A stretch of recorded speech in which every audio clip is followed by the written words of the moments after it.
When you think about Rambo, you think about a tough, muscular, ripped physique. In the course of nearly 40 years, Stallone's Rambo physique has seen many iterations, from being athletic in First Blood, ripped and Tarzan-like in First Blood Part 2, and even bodybuilder-esque in Part 3.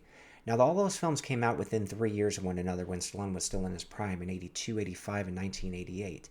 But in 2008's Rambo, Stallone was 61 when he shot the film, and that's what makes it even more impressive.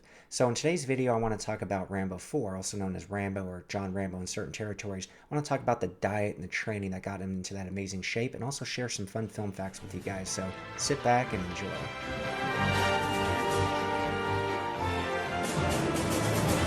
Rambo's popularity peaked in the mid to late 1980s, and 1988's Rambo 3 was one of, if not the most expensive films to produce at the time.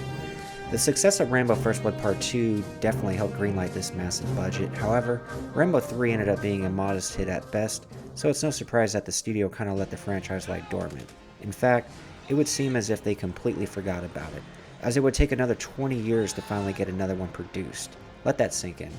20 years later, Stallone would reprise his role as a famed Vietnam vet. I'll be back. Now, 61 years old, the age that most people near retirement, we obviously can't really expect Stallone to outdo his Rambo 3 physique, but he still looked great, albeit with a different kind of look.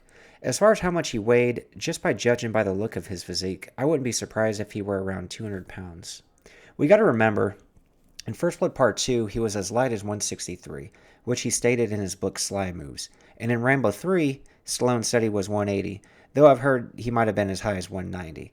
Now, the main difference with Part 4 is that he's not quite as lean. He's also sporting a much thicker look. We can't fully judge his leanness, however, because this is the first Rambo film where Sylvester Stallone does not appear without his shirt on. But the reasoning behind that is because of the extensive tattoo work that he had done to his shoulders, which he started getting in 2007. But let me know in the comments section, by the way, what you think he weighed in Rambo 4.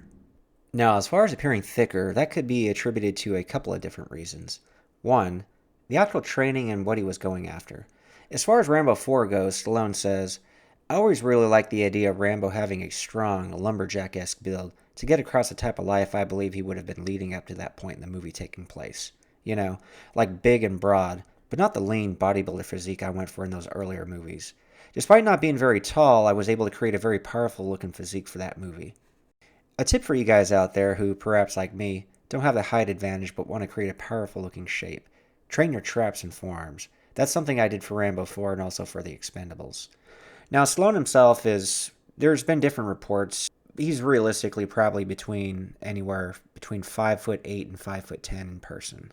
Now, a reason too on why he just looks thicker overall would be human growth hormone.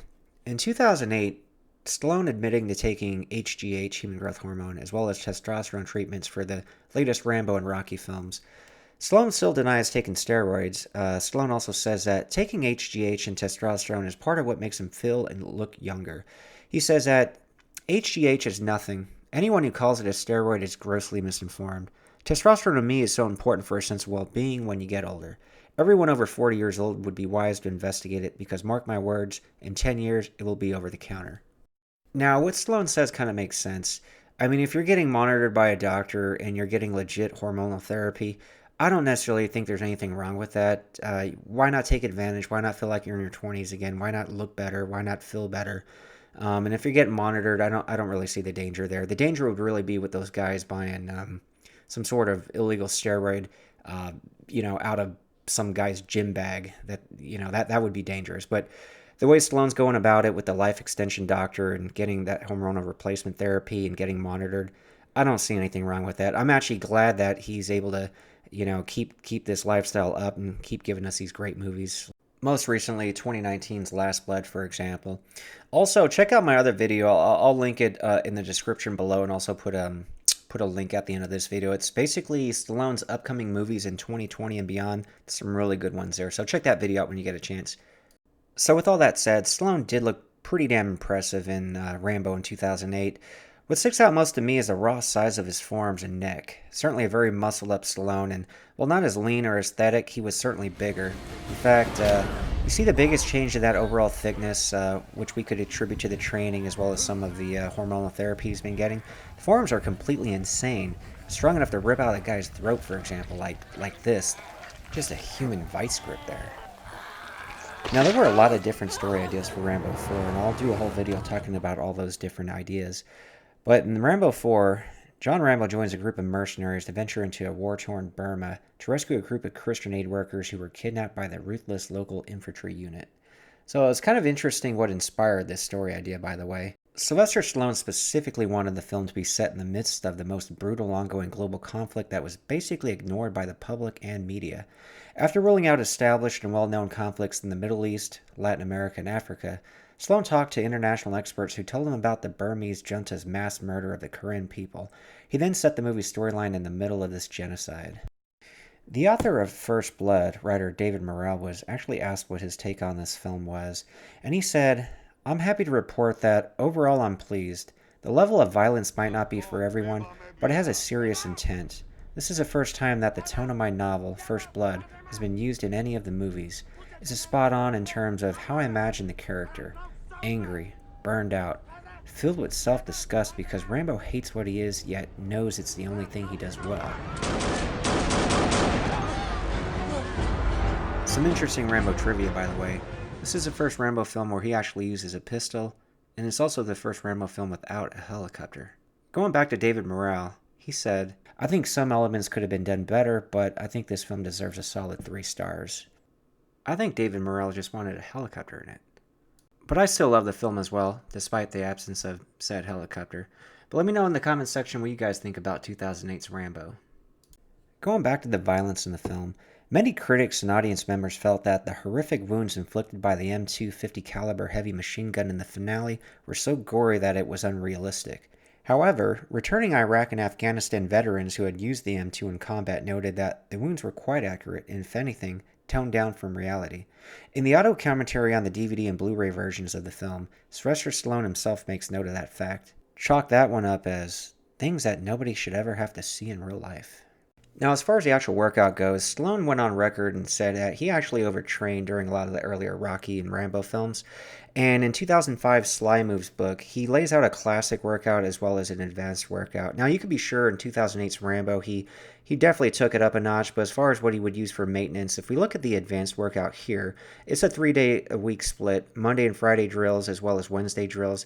The thing that really sticks out, Monday and Friday, you'll see him hit the larger body parts like chest, back, and legs, whereas Wednesday he kind of saves it for shoulders and arms. So he's hitting the bigger body parts twice a week and the smaller body parts like shoulders and arms only once a week. He also does throw in some back on Wednesday as well, which is really no surprise. He's gone on record as saying that his back is his strongest, best body part. People do typically like to hit their best body parts more often, and myself included, so I can't blame him for wanting to double up on the back workout. So he also does a lot of cardio during these, and you'll see a lot of ab work on Monday and Friday. So that's his maintenance workout when he's probably really busy between films, for example. Now, if you watch my previous videos on the earlier Rambo films, you'll know that Stallone worked with Franco Columbu in a lot of his workouts. These days, over the last, I'd say 10 plus years, he's been training with Gunnar Peterson. Gunnar Peterson is an American personal trainer best known for his work with professional athletes and celebrities. I believe he's actually training the Lakers right now. He's also an author, speaker, creator of major fitness programs, and developer of fitness equipment with a focus on functional training. So just to give you guys an idea of the kind of challenges Stallone faced when training, this is what he said in 2006 during filming of Rocky Balboa, and you could be sure that he had these same kind of injuries when shooting and training for Rambo in 2008. He says, "This was injury prone. The joints wear down and you get inflammations of things you didn't know existed. It became living with conditions because nothing was going away. Every day was an Advil day. In all 5 Rocky movies put together, I didn't have this many injuries. I broke my foot, I had a bulging disc on my neck, I shredded a calf muscle." Speaking of injuries, on the set of Rambo 4, the first day of shooting, he actually tore part of his quad while running through the jungle. In addition to that, he described the Burmese River as the most difficult terrain I've ever had to navigate, including cliffhanger. It's probably no surprise why the working title for Rambo 4 was called To Hell and Back. As far as the training for Rambo 4 goes, I was able to pull some good info from a website called greatestphysiques.com. His workout looked like this. It was a Monday, Wednesday, Friday, Tuesday, Thursday, Saturday split. So on Monday, Wednesday, and Friday in the morning, he would hit chest, back, abs, and cardio. In the afternoon, he would do shoulders, arms, abs, and cardio. Tuesdays, Thursdays, and Saturdays would see him do calves, thighs, and cardio in the morning, followed by rear delts, traps, abs, and cardio in the afternoon. For each exercise, he do between 3 to 4 sets and anywhere between 8 to 12 reps. As far as cardio goes, he typically do 30 minutes on either the stationary bike, treadmill, or another traditional cardio machine. Usually on an empty stomach in the morning, his heart rate would usually be around 85% of its maximum. Now, here are the actual exercises he did on Monday, Wednesday, and Friday mornings when he did chest, back, and abs. Incline bench presses, dumbbell flies, close grip bench presses, wide grip chin-ups, bent over one arm lateral raises, close grip seated rows, raised leg crunches, and seated extensions. So the first thing that sticks out, a lot of compound movements, a lot of free weights and body movements, very little machines. Actually, yeah, aside from the close grip seated rows, that's pretty much the only machine.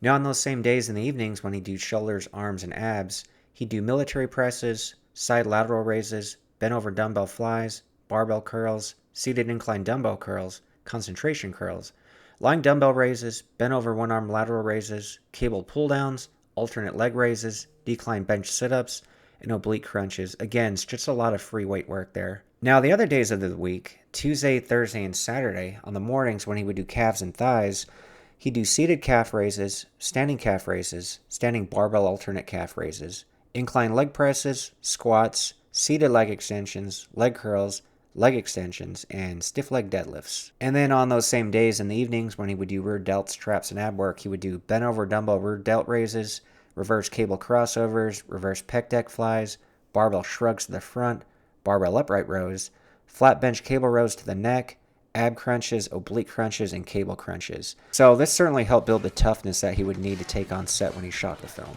Speaking of shooting the film, this is actually the first and only Rambo film directed by Sylvester Stallone himself. It's clearly a passion project for him after coming off the success of 2006's Rocky Balboa, which he also directed. And I don't think there's anyone else who could have treated this film with such care. It should be noted that Ted Kutchoff, who directed First Blood in '82, acted as a technical consultant on this particular installment.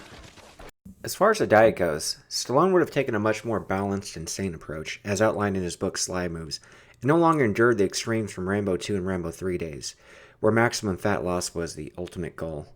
Stallone is not a fan of fad diets and actually prefers a sustainable long-term approach, eating several times a day, 3 main meals followed by 3 snacks, so it's really 6 meals a day. It's classic type of diet most people in the fitness community still follow. It's been around for decades, and it definitely works.